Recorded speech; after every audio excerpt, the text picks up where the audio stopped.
Good evening, ladies and gentlemen, and welcome to the August 10th special meeting of Council. The City of Parksville recognizes the people of the Coast Salish Nations and their territory upon which we gather with gratitude. The first report we have tonight is from Mr. Butterworth, the Director of Finance, with regards to the 2015-2019 revised financial plan. And before I call for a mover and a seconder, I'm going to have Mr. Butterworth go ahead and make his first presentation. Mr. Butterworth, if you would, please. Thank you, Your Worship. Yes, tonight's meeting is to propose a revised financial plan. It primarily, the reason we're doing it this early in the year is the water, the new water treatment plant and intake in our previous plan had the full plan model in our plan, which included the full construction.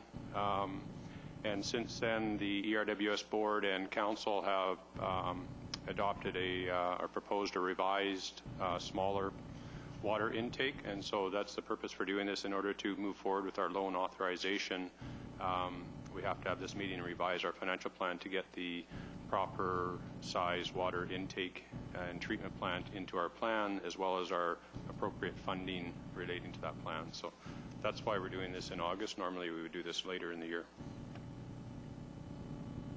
So tonight we're just going to cover budget adjustments to the general fund. The primary revision of this is for the water fund, but since we're doing it, we're going to put in the budget adjustments that council has approved to date for the general fund. We'll look at the accumulated surpluses, the impact of these changes in the general fund. Then we'll have a question period. Then we'll go through the same thing for the water fund, look at the budget adjustments, accumulated surpluses, and have a question period on the water fund and comments from the public. So for the general revenue fund, the operating changes, council has approved. Fire department, we had to guess at this number. We just put in 10,400. It's a 2015 duty crew standby charge. It's $520 a day, I believe. And so we just did an estimate of 20 days. I'm not sure how many days it's going to amount to, but that's what we used for putting some money in the budget. HR department, the addition of an occupational health and safety officer starting, I put in November 2015. We're not sure how quickly that person can be hired, but I put in a November 1st date for the budget purposes. It may end up being later in that, in which case the money won't get spent. And it's an estimated annual cost of $87,500 per year, which includes the salary, benefits, training, conventions, memberships, and telephone costs. Budget transfers requested by staff. These are internal things. They don't affect the accumulated surpluses. The operations, the engineering move up to City Hall or up to PCTC building. All of the operations budget and engineering were included together for their office costs and for one staff member. So we've transferred $62,470 from the engineering budget to the operations budget for that one staff member and for various office operating costs. So that was just a direct transfer, no cost to the overall cost to the city's budget. Facilities, minor capital, renovation of the paint shop and welding areas. These were moved from capital budget. They were budgeted under the capital budget, but we've determined that they are going to be minor capital. They're an operating item, not a capital item. So that's just a straight transfer. And the same things for in operations, minor capital, demolition of old sheds in the public works yard. Again, they were transferred from the capital budget to the minor capital operating budget. Other council approved adjustments for capital that have gone through. Temple Street, Chinook to Bay, this is phase 2. These are the revenue side, revenue side first. Sidewalk funding from the gas tax. So we've included, the gas tax does allow us to fund sidewalks and other road improvements, including bike lanes, which we had already had funded from there, but we added the sidewalks in to offset some of the additional costs of the phase 2. And also with the additional costs to the storm drain, there's more storm drain funding from the DCCs to the tune of $200,000. And on the capital expenditure side, the roads budget went up by $334,000, and the storm drain went up by $480,000. So those were already approved by council when the report was brought to council a few weeks ago. And on the capital side, this is just the other side of the equation, transferring the renovation of the paint shop and welding areas to the minor capital budget, and demolition of the sheds to the minor capital budget from the capital budget. So those are just the removal out of the capital budget of those items. And the impact of this on our projected year-end accumulated surplus is the end of 2019, we will be down to $3.6 million. And as you can see, we dipped down in 2023 to an unacceptable level. Hopefully by the time we get there, we'll be at a higher level than that. So. And that's it for the general revenue fund changes that we've got. Okay, members of council, any comments or questions regarding this particular aspect of the presentation on the budget review?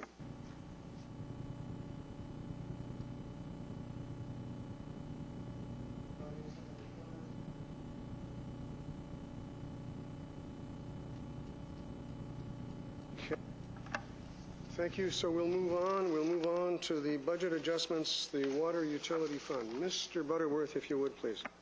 Okay. Thank you, Worship.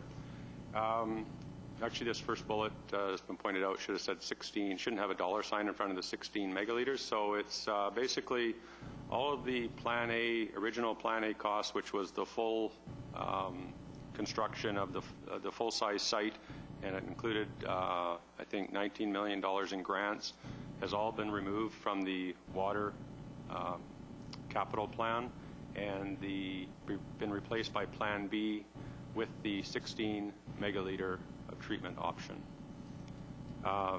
City's share of the Plan B costs are added and estimated at $20.85 million, the city's share. Grant funding to offset some of that is $4.44 million, and that's added into the budget as a revenue. And also, we've added in $1 million in funding from the city's accumulated gas tax reserve.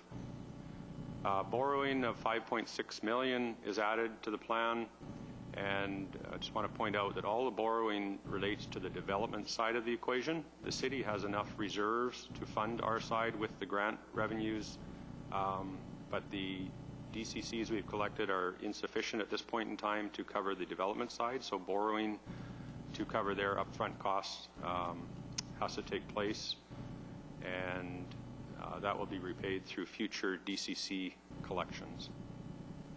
And also, DCC rates are currently at $9,644 per single-family dwelling, and to increase the to fund the increased borrowing costs going to the 16 megaliter treatment plant, the DCC rates do need to increase, but we will be bringing forward sometime in the future a revised DCC plan, which will have to go through an in-depth public consultation, and including the consultation with the development community and community members at large.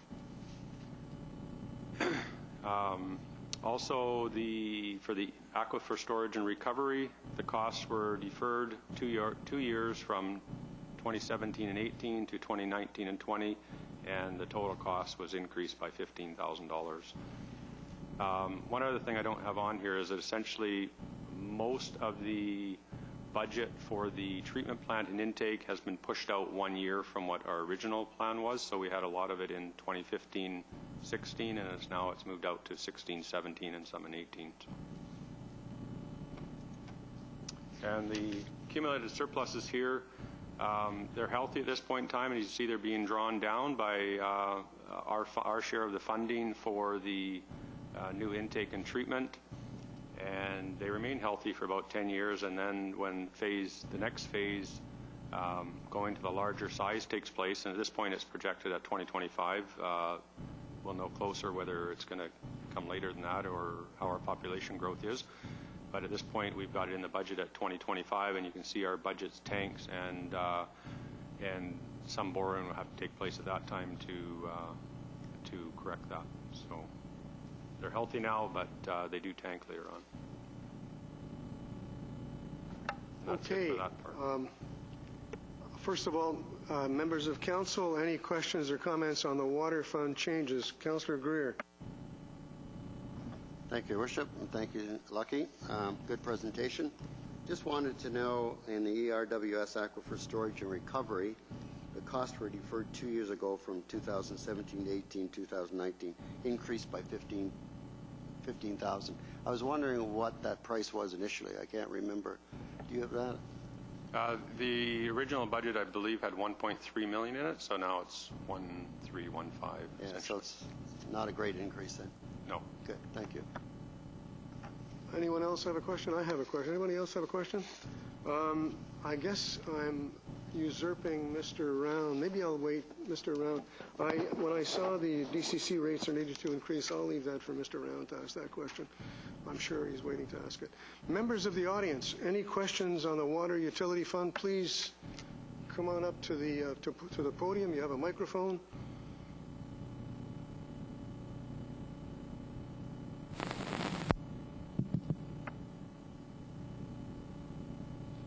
State your name and address, please.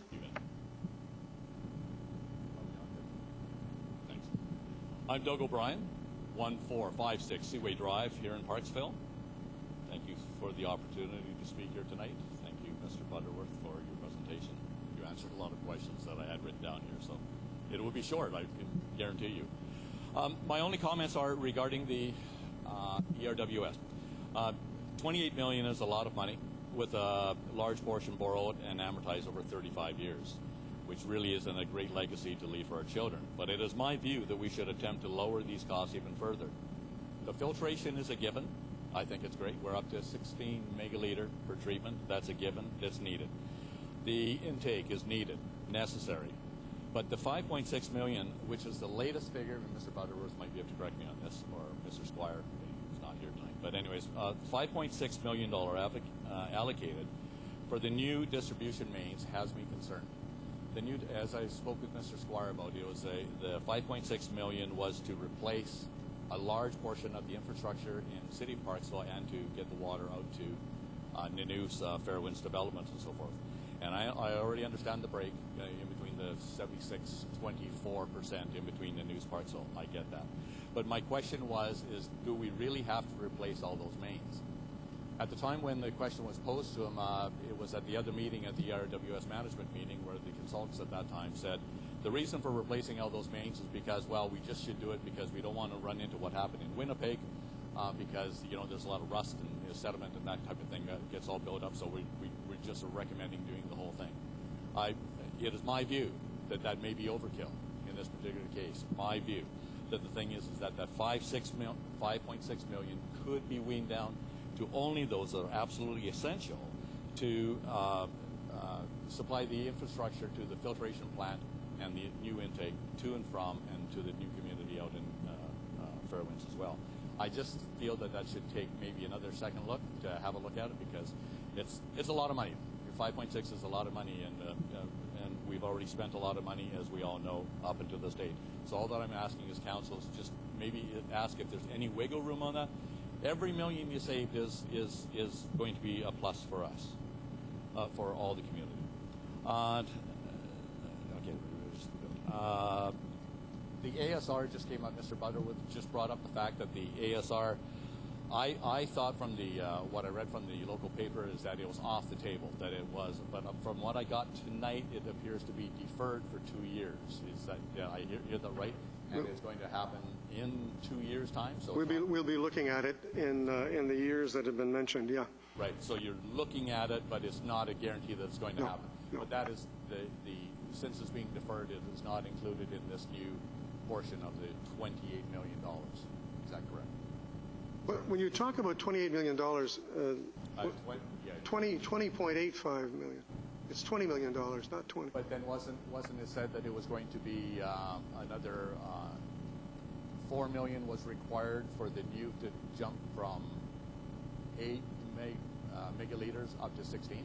Didn't Mr. Squire say that he wanted 8 more million to take the total up to 28 million? You're talking about the total project, including the RDN's portion. I'm just talking here, this is the revision to the city's budget, so we're only talking about the city's portion here, which is 20.85, and that does include the 16 megaliter option. Okay. That may make for the difference. Maybe Mr. Squire was talking about the total project altogether. So take off 24%. There we are. We're very close. Okay, I understand. That's good. But the thing is that the ASR, then is my point is, has been deferred now for 2 years type of thing. And someone, I believe it was Councillor Greer, just asked the question, how much was the ASR going to cost already? And I think you just advised that it was. I heard about $1.3 million with the addition of the 15,000. So my question is that $1.3 million has been spent to date so far on the ASR. No? No. 1.3 million because we got a grant to do the study. Oh, well, 1.7. Okay. Thank you. Thanks, Elaine. So 1.7 has been spent to date so far on Mr. Greer's comment, question. But the thing is that what Mr. Butterworth is proposing here is that another $15,000 be allocated to possibly the budget for 2017 and 2018. 2019, 2020. 2019. But the thing is that that doesn't include the cost of proposed, the anticipated cost for the ASR was $5.6 million, of which we've already spent $1.7 million. So the thing is that this is like a $15,000 on top of the 5.6 projected cost for the ASR. Is that correct? I mean, $15,000 on top of 5.6. Yeah, I don't have those numbers off the top of my head. Mr. Butterworth, do you? The current budget we have from the ERWS only has $1,315,000 in it for our share of the ASR. So it only goes to 2019. I don't know if there's further costs out beyond 2019 on that in the ERWS budget, but I don't know the answer to that. So. I know that in the meetings that I've attended with the ERWS when we were talking about the ASR, it seems to me we were looking at something a little over $2 million in total. But what's happening now is with regards to the priorities and the kind of summer we've had, we want to get busy with the intake location, the new treatment plant, and the distribution mains and get those done. We'll cross that bridge with regards to ASR at that time. That's why it's been postponed. Right. Well, you're singing to the choir there. So the thing is that I totally agree. Let's get on with the rest of it. And filtration, as I say, is needed. But it's the ASR. I hope from the paper that it was right out the window, but that's just my view. But the thing is that now I see it's just been deferred. So see you in 2 years. That's fine. Thank you very much for that, Mr. Butterworth. That covers the ASR. Okay. Mr. Manson explained in a previous meeting with us anyways regarding the DCC formula, and I understand now that Mr. Butterworth is proposing an increase that would help offset some of the increased costs for the ERWS, which answers my next question, which I had a proposal to increase the DCCs. You've already got that handled. You're way ahead of me. But my other problem that I have is I feel that at this time it is necessary, and I'm just going to back up a little bit to say that it's my view that we should have an accommodation tax to help us pay the water treatment proposal that we have, an accommodation tax for all those in the hospitality industry and the hotel motel industry that actually gets put into a select and reserve fund just for the water treatment itself.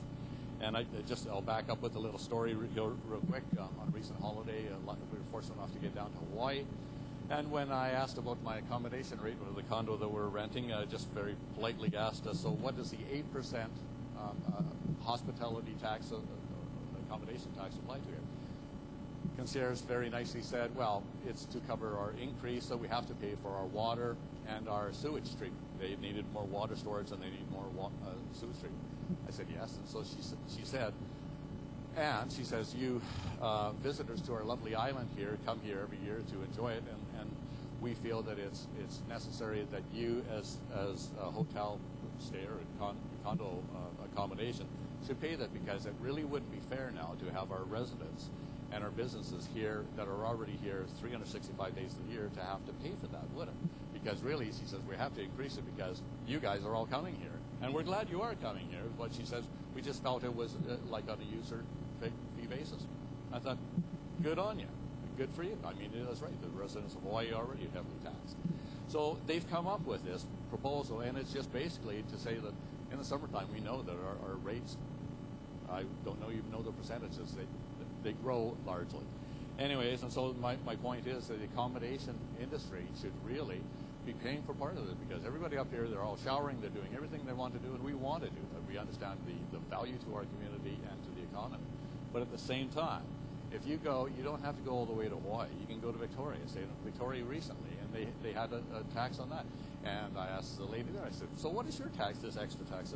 Oh, she says, that just goes to cover all the increased services that all you guests need when you come here.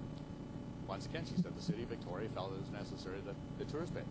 And quite frankly, the tourists don't even bat an eye. You know, I mean, the accommodation industry, they're going to be looking and say, oh, it's another cost, we don't want to have to pass it on. But reality is, you and I already pay it every time we go away, every time you go to a hotel in Vancouver, Calgary, Toronto.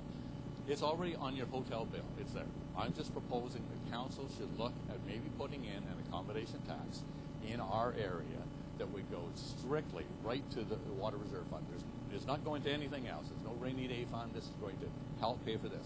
All I'm trying to do is get the total costs that we have to amortize over such a long period of time. I'm trying to get it down to a manageable rate, and I feel that it should be done on a user fee basis. The residents are doing their bit. The businesses are doing their bit. We're all trying to economize, and we're all cutting back, and we're all paying a higher rate, and we know you guys are trying to keep those increases as low as you can. But I really believe that it's time to look at that accommodation industry to say that you should really be doing your bit too. You know, we like you here, but please help us pay for the water, because it's really expensive for a town of 13,000 people. We're not that big. That was it. One more thing, only one other thing on the ERWS board, and looking at other similar circumstances or like venues and cities across Canada. Very often on a utility board type of thing, they'll have 2 members or 3 members of a community our size on their ERWS board. Has the ERWS board ever considered appointing 2 members from the public, as well as I've been to your meetings, I know from the RDN, and they're represented, Parksville's represented, News is represented, even Joe Stanhope is there. And I just wonder if you've ever considered appointing 2 members from the public as part of the utility board. Greater Victoria CRD Water have it already. They have that, as well as the Health Authority and other experts.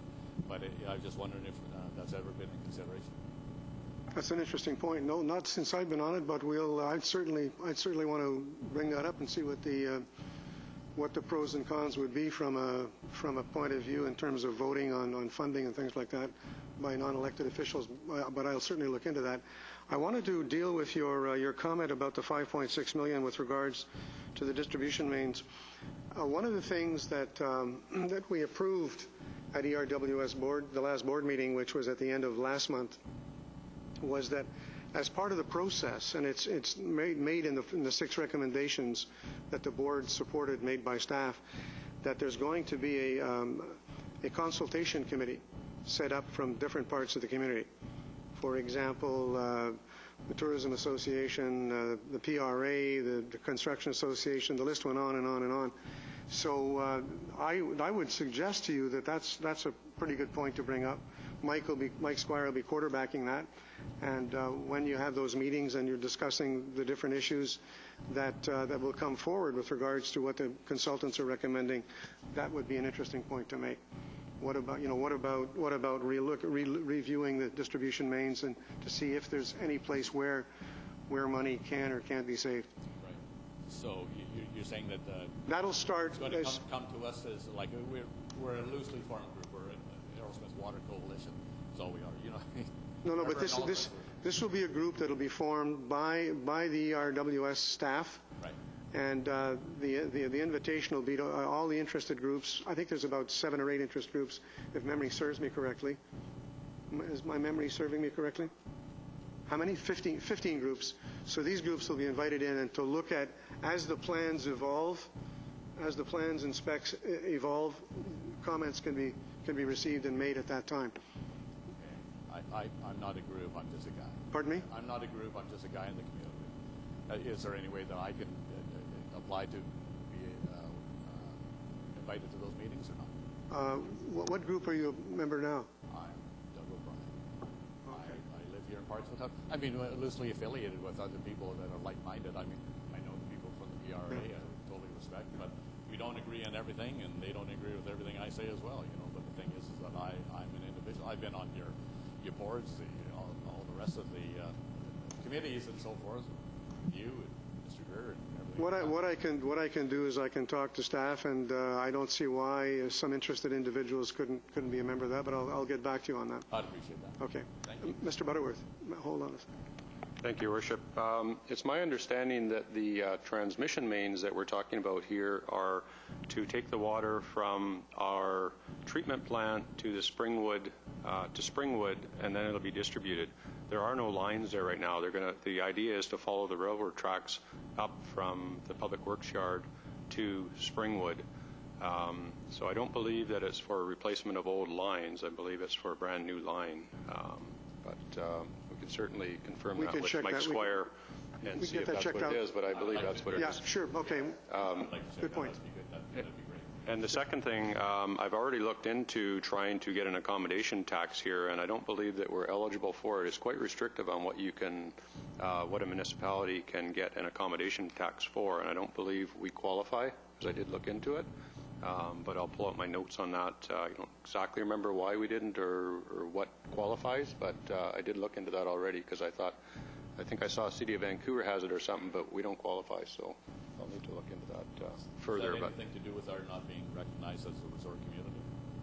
It might have something to do with that, but I just can't remember off the top of my head exactly what the reason was in the legislation why we didn't qualify, but I did look into it. So, so that's something we could maybe take up with our local MLA. I fully intend to review the why we're not recognized as a resort community. I think there's issues there that we're talking about with the Tourism Association.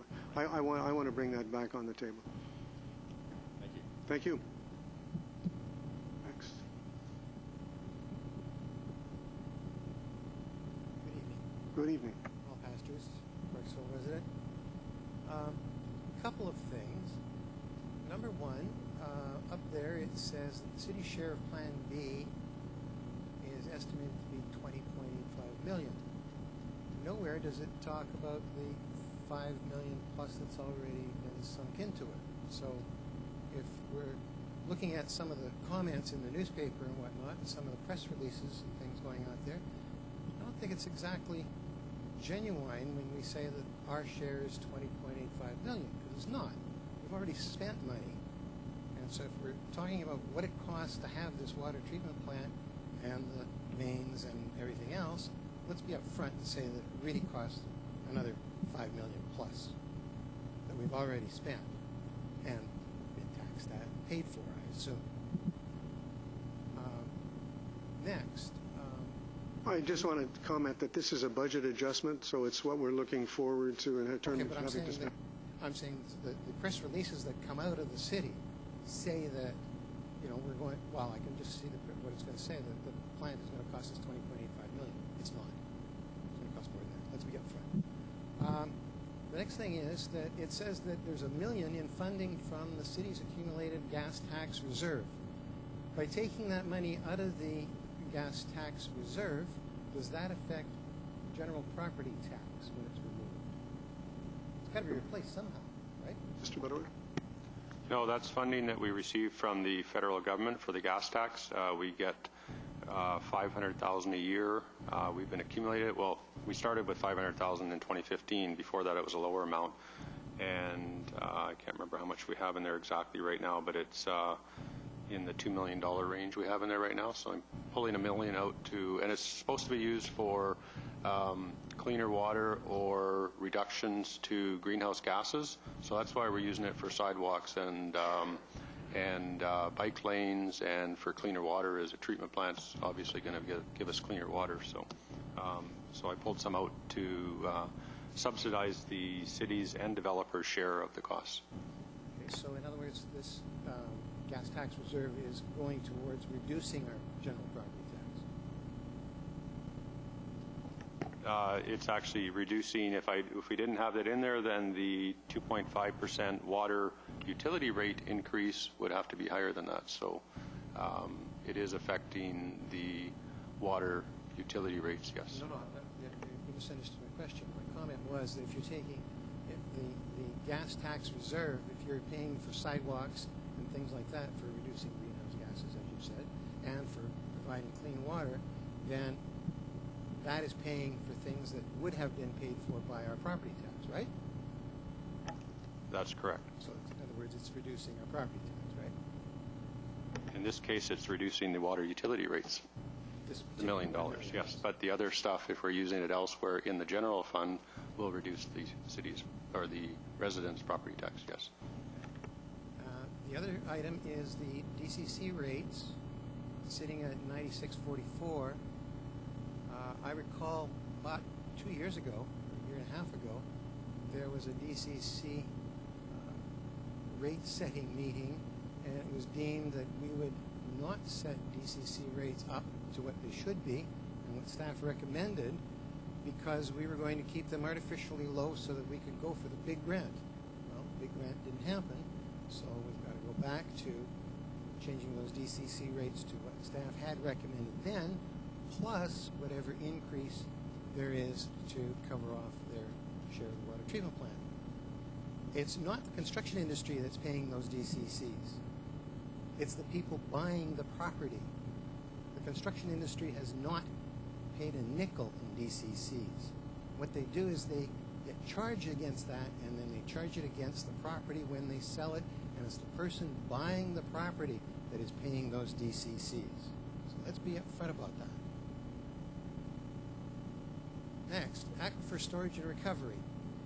You got it in there for 2019-2020 at $1,000,003 something. You know, between then and now, there's going to be all kinds of things happening in the world. There's all kinds of technological changes that are coming along. There are different ways to store water, many different ways. And living on Vancouver Island here, we can even store it in large bladders. You don't have to build big reservoirs and whatnot. You can store it in humongous bladders here. There's all kinds of ways of doing it. There's new technology out there. Rather than keep it in there for 2019 and 2020, how about removing it completely? And if you want ASR in 2019, then around 2018, bring it in. But in the meantime, why keep it in there? Why confuse people with the ASR being there? Take it out. The way that ASR has been working in other parts of North America have been very, very successful. We had success over here on K Road, but the storage, the aquifer wasn't big enough. And part of your comments are valid. One of the reasons why we're deferring it for 4 or 5 years is to see what does come about. Whether there's other staff are now talking about building cisterns sooner than later because of this summer with regards to areas in the city where we need to water sports fields and that sort of thing. There might be worthwhile investment in putting in large cisterns there that would enable us to use that water in the summertime for those fields rather than using city water. But the essence of the concept of aquifer storage and recovery is still a good one. And it's still one that's been used for over 50 years, all the way from New Jersey to Florida. I won't get into the debate about the nature of how these aquifers differ in terms of content within the Geology. But you know, But that's what it's there for. We're both saying the same thing. We'll look at it again, and it may very well be. In the meantime, if other things pop up, it'll be dropped off. But we're just leaving it there because in the overall scheme of things, it's proven to be a very interesting concept. It probably is interesting, but why confuse the matter now? Why not defer it to 2020 or 2021 then, instead of 19, so that you've got it in the budget here? Take it right out.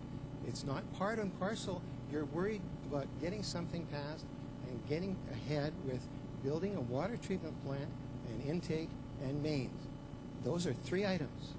Don't throw in the 4th item to confuse matters. Well, that's the focus. The intake location, the mains, and the treatment plant. That's the focus, and that focus will be ongoing for the next 3 or 4 years. You could really focus it more if you wanted to by just removing it and taking it into 21. Well, real easy. Okay. Thank you. Round. I'm sure Mr. Round is going to have a comment to make about DCCs. I'm willing to bet on it.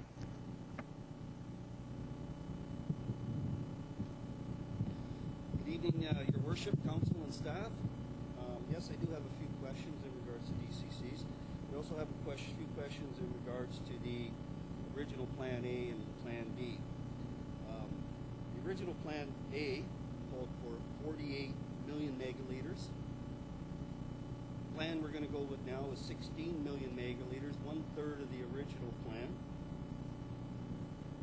The population is based on reaching 20 to 25,000 people by the year 2050, which would basically double us from the current population of 12,000. In that $41 million cost of the Plan A, 48 million megaliters, 8.2 million was there for ASR out of the total. So what I'm saying is that we're going to 16 million megaliters from 48 million megaliters. Yes, let's look at the DCCs, but let's look at decreasing them, because we're not going to be spending near as much as we originally planned. Well, just over a year ago, the ODCA sat down with the City of Parksville, worked on legitimate projects that are directly attributable to future growth. And as you know, as councillors, under the Provincial Act, the only costs that can be collected from DCCs are costs directly related to future growth. Not for servicing the 12,000 people here now, not for replacing the existing infrastructure, only for replacing the infrastructure that is going to be a direct result of future growth. So I have one question. How many people will 16 million megaliters plus the wells, 9 million megaliters, service? Well, the answer to that goes back to the fact that we couldn't get the money, the funding that we needed from the provincial and federal governments for the $48 million.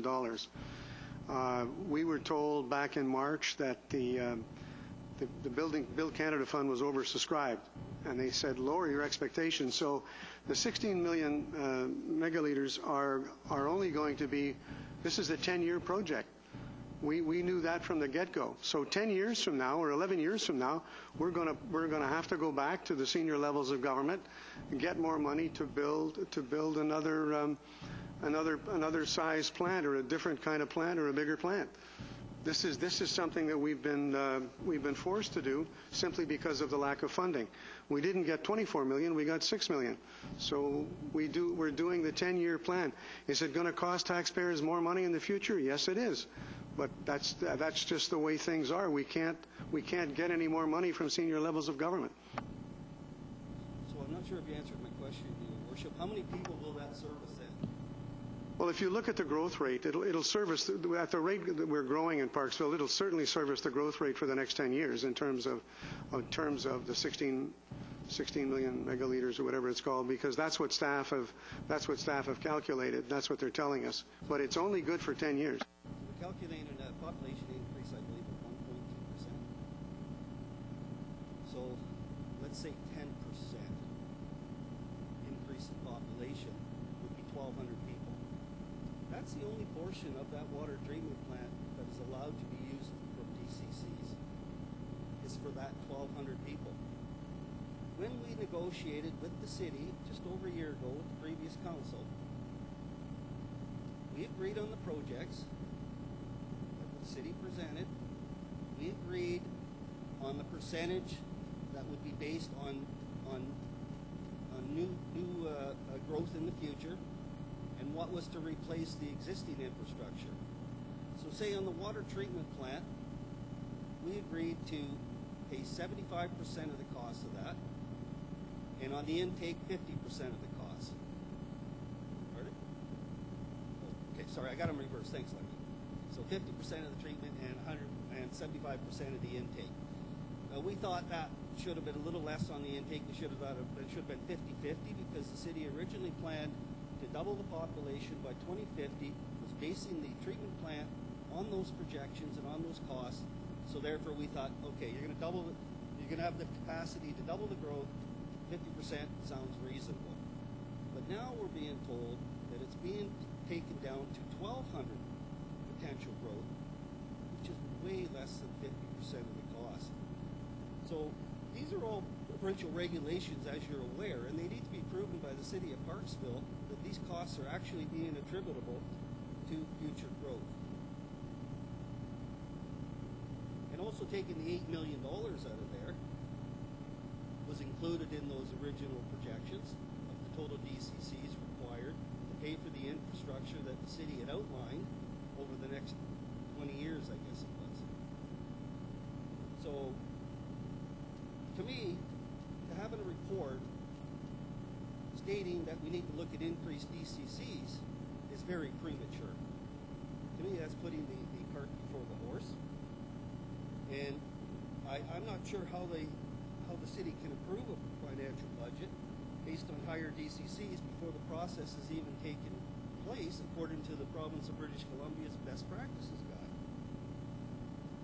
So I will end by saying that the ODCA would welcome the opportunity to sit down with the city and staff prior to the referendum to discuss where these costs are coming from. I put in a request previously at the town hall meeting to ask for some of the numbers, the finances, where are they coming from? How much DCCs are being spent? How much current collected DCCs are being spent? How much general revenue from water is being spent? Where all the money's coming from to actually pay for this project? And I haven't seen those numbers yet, so I'm looking forward to seeing those. And that'll be part of the consultation process. Besides, if you look at the projected year-end accumulated surplus balances, it's pretty healthy for the next 10 years. So we'll have to, this is why we didn't set anything definitive in terms of what that's going to look like. We have to sit down and talk about it and go through the figures. Yes, Councillor Greer. Thank you, Your Worship.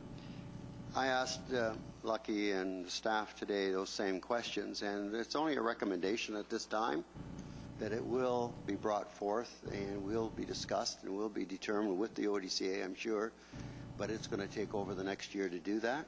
So it's just a recommendation that they might have to increase it. However, that hasn't been determined yet. And maybe Lucky can answer that better than I can. Mr. Butterworth. When we plugged in the new model, or this model with the 16 megaliter treatment plant, our model shows that the DCCs will need to go up in order to fund the development side of the equation. But as I said, that being said, I don't even know the amount exactly yet, because there are other questions to be answered, such as what you said, and if ASR eventually comes out of the equation, that will affect it. But the current model, the way it is, with the costs as are shown here, and then the increasing the treatment plant back up to the full size in 10 or 12 years from now, the DCCs are set over a 25-year period, so all those costs still have to be in there, and the model does show them going up to about, right now it's showing about $600 per SFD increase, the current model, but again, it's still really early, and in order to change those, they can't be changed with council. We need to go through a whole public consultation, consult with the ODCA, consult with the public, like our normal process. So it's going to take some time to do that, but we're too early in the process right now to do that. But it was just to point out to council that the rates are likely going to have to increase with this model the way it's showing right now. Mrs. Comas, do you have a comment? Okay. Mr. Dwayne, are you finished? Do you have some other comments? What I can assure you of is that there will be consultation. Nobody's going to ram anything down anybody's throats. This is going to be a full vetted process. Well, when I seen that in the report, Your Worship, it just did make me wonder where this process is, because at the open house, I asked you that question, and you informed me DCCs were not planned to be looked at in the current time. So when I seen that, it made me think that, okay, something's changed. 2 years ago when the city brought the DCCs in, the bylaw, they brought it in for first and second reading prior to any consultation with any of the community groups affected. That will not happen again. So I just want to see the best practices followed on it and be able to consult with the city on it and work with the city in a fair way on this, because we'd like to see it done too. Mr. Butterworth. Thank you, Your Worship. That is the best practices process. You give it readings, and then you go out for your public consultation before third reading, I believe. So I think that is how the process goes. We first bring it to council, then we go out to the community groups, and if changes are made, and changes were made, then it comes back to council with a revision. Wait, if I may, Your Worship, yes, that is true, but it also gives a provision to have consultation between the first and second reading. And also, that bylaw was brought in before the project sheets were already done up. We waited several months before we actually got the project sheets outlining how that bylaw was developed and how those costs were developed. Based on what?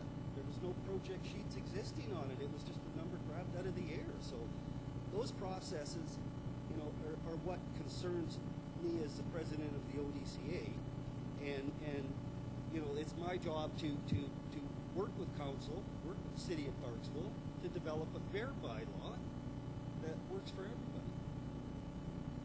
Okay, thank you. Thank you. That will happen. Councillor Patterson and Councillor Salter. Thank you, Worship. I'm just going to touch and kind of go back to some of the comments that Mr. Round made. And that when we talk about our population, and this is just a statement kind of thing from me, is that our population may be in the 12 to 13,000, but we definitely grow in the summertime. And the people that come here aren't residents. And so when we talked about the Tourism Association, and I don't sit on that board or that committee, but it is something that I think that we really need to look at. And again, Mr. O'Brien touched on that, on the accommodation sector. And that's where our population grows. And that's where the need for that 16 megaliter, and that happens is in that 3-month period of the summertime. It's not all year round. It's only during when we have an influx of, I think it's 5,000. Like I said, I don't sit on that board or committee, but I think it's another 5,000 right now increase into our population. So I just wanted to kind of throw that out there. Thank you. Thank you. Councillor Salter. Thank you. So I guess I want to say, bear with me here, I do support the 16 milliliter treatment plan, so that's not, and I recognize that we have to deal with this in order to get moving because of the time frames that we're in. So I understand that, and I'm hoping all of us understand that piece, that we do have to get moving in order to access those dollars and so on. Having said that, though, I also recognize the mandate of council, which is to provide infrastructure for the city, and part of that infrastructure is providing water. And this drought, I think, has been a really good example for us, and I think a really good learning experience, because we don't have any water really to provide. We're in a level 4 now, and I feel that that's because we haven't provided any other water storage. We've been focusing on ASR now for a long time. It's not in place, and now we're pushing it out for another couple of years, I guess hoping there'll be no drought between now and then, I don't know, or an earthquake or any other crisis that may or may not happen to the city. It's my feeling that we do need to, as people have said, we need to look at, again, other methods, I think tried and true methods of storing water. Our communities on all sides of us are doing that. They're not in level 4, they're in level 2. Because they've managed their water and they've used the tried and true methods. This isn't about us getting on the front page of anything because we've got an ASR or getting our names on the map or whatever that was. And so I'd like to suggest, actually I'd like to make a motion with regard to the ASR. So I'd like to get a seconder for that. What's your motion? The motion is to, do you want me to read it to you? Okay. So the motion for consideration is that whereas aquifer storage and recovery appears in the 5-year plan as starting up again in 2019, and whereas the ASR process is unproven in the Oceanside area, and newer technologies may come forward over time, and in fact, we actually have tried and true processes that are already in place that we could access. And whereas including ASR within the 5-year budget plan may be construed by some future entity as an approval in principle, I move that the ASR startup in 2019 be stricken from the budget as presented by the ERWS. If we think we want to do this in the future, if we can prove... Could you make it more concise and make a specific motion that I believe what you're saying is you want the ASR removed from the 5-year plan? From the 5-year plan. Okay, is that your motion? The motion is to have the ASR removed from the 5-year plan at this time. Do we have a seconder for that motion?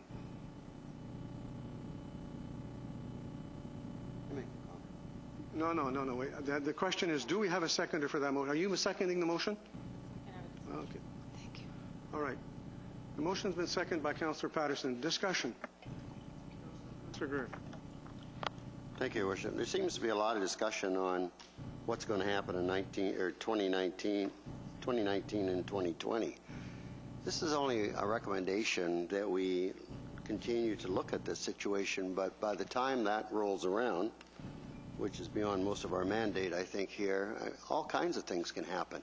This isn't engraved in stone that we're going to do it. I think, but you have to be consistent in your plans, and this is only part of the plan that was consistent with Plan A. So it doesn't mean that it's going to happen. It doesn't mean we're going to spend the money on that. By the time 2019 rolls around, there could be a dozen other better avenues, and I'm sure council at that time and the staff will recommend it. So I don't see where we have to drop it all together. That doesn't mean an awful lot to me. Thanks. Any further questions or comments from members of council? I'm going to give it to Councillor Patterson and then Councillor Salter. Well, I don't disagree with Councillor Greer whatsoever.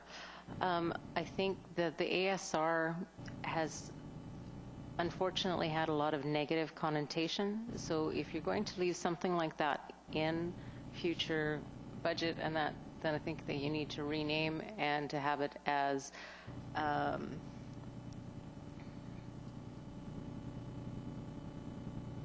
I'm sorry, I can't think of water storage and that options. So whether that be the bladders and cisterns and water catchment and things like that. So that's what I'd like to see. Thank you. Councillor Salter. Yeah, so what I'd like to say is that we have actually already spent at least $1.7 million on this ASR, aquifer storage and recovery, and we're in a drought. We have no water, and we have no way of getting water. The river's dry.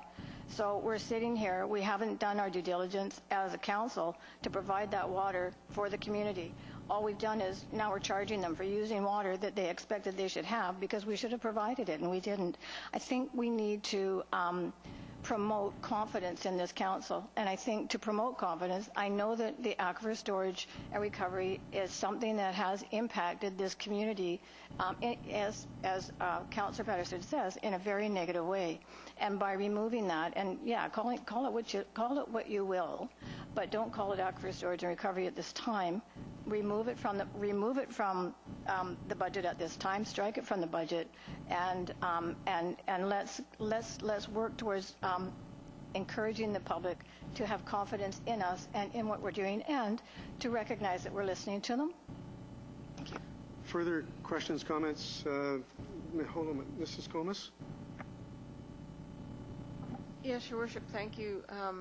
Just to clarify, and so that we don't create any misapprehensions in the public, we have water. The river is not dry. The level 2 in Nanaimo is the same as level 4 in Parksville, just as the level 3 in Vancouver is the same as the level 4 in Parksville. The reality is that if we had been able to construct the intake and treatment plant at this point in time, we would not be in level 4.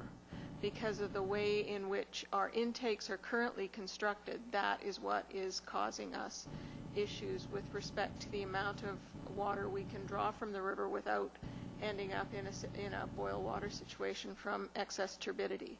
So we do have water, Your Worship, and we would not be in this situation if we had the proposed intake.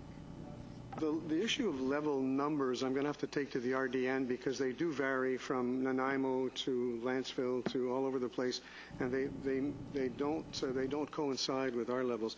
That's a good point. Councillor Powell. Thank you, Worship. I would just like to address some of the comments from Councillor Salter. You know, we have been very diligent on council. We had created the Aquastar program, I don't know how many years ago. We've had people reduce their water use. It's a very successful program. I would also like to say that we have been charging for water for quite some time now. This city is metered and has been metered for quite some time.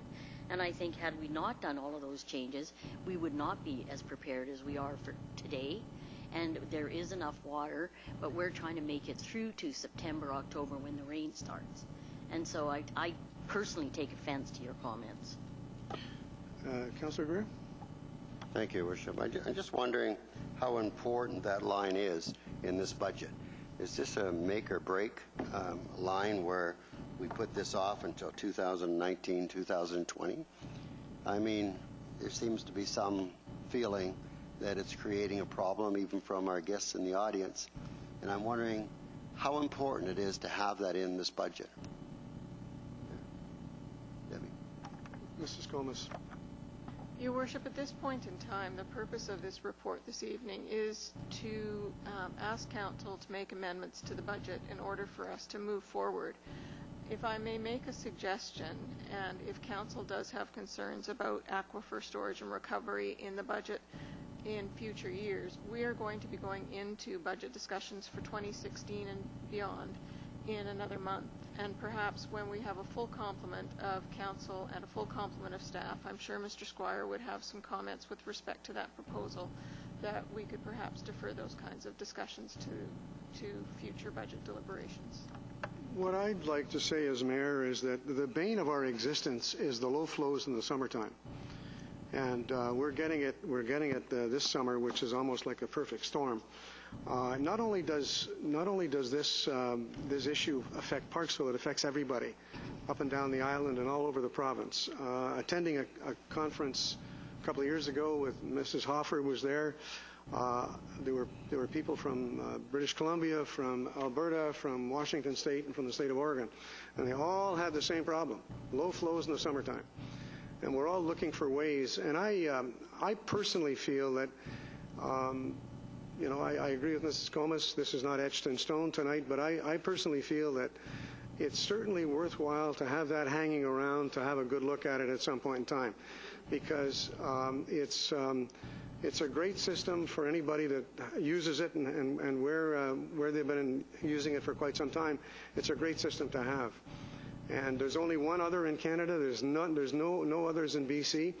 And frankly, I think that in talking to staff and in talking to the glitch that occurred down at Claudette Road with this last trials that were going on, we simply had to leave that alone and start focusing on the new intake location, the treatment plant, and the distribution mains, and leave that alone, because it does take up a lot of time. So in my humble opinion, it's worthwhile keeping around to have a look at if and when we need it.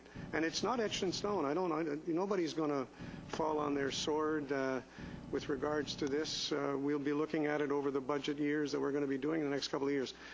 Councillor Salter, then Councillor Greer, and then we're going to call the vote. So just a couple things. One is we live on Vancouver Island, that's correct. We endure rain for 7 months of the year, pouring rain for 7 months of the year.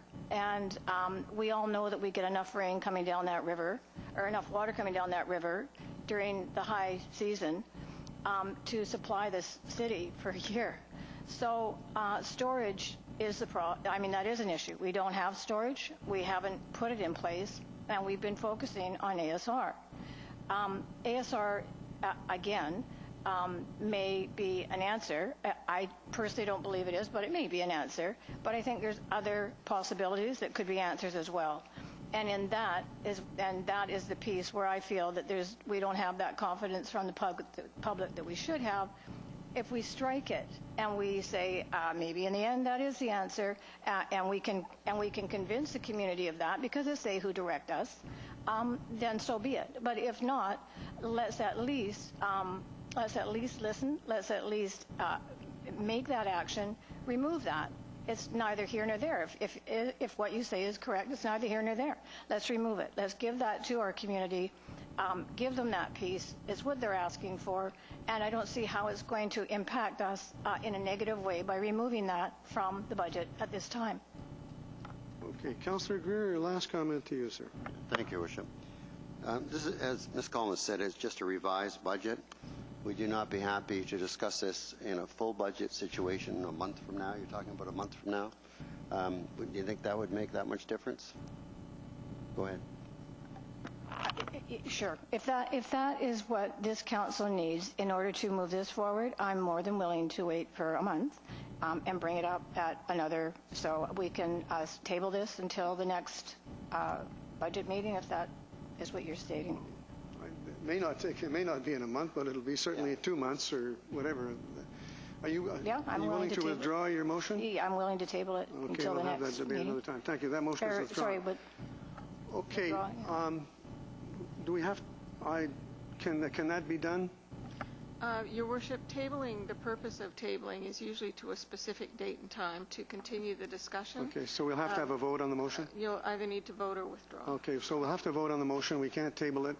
All those in favor of the motion? No, I will withdraw until we have the date, whatever that date is. Can withdrawing be done, Mrs. Gomez?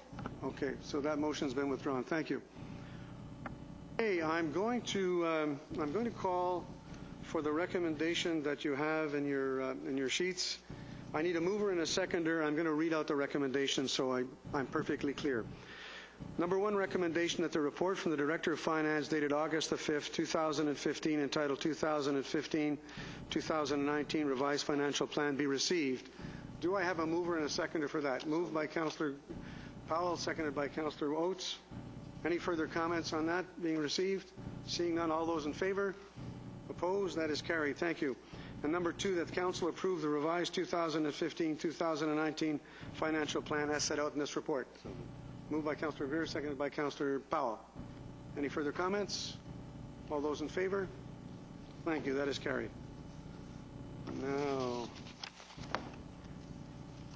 we have one bylaw for 3 readings this evening, and that is the bylaw for the 5-year financial plan amendment bylaw 2015-2019, number 1517.1. Do I have a mover and a seconder for the recommendation? Moved by Councillor Oates, seconded by Councillor Powell. All those in favor? Opposed? Thank you. That's carried. Do I have a mover and a seconder for adjournment? Moved by Councillor Greer, seconded by Councillor Oates. We are adjourned. Thank you.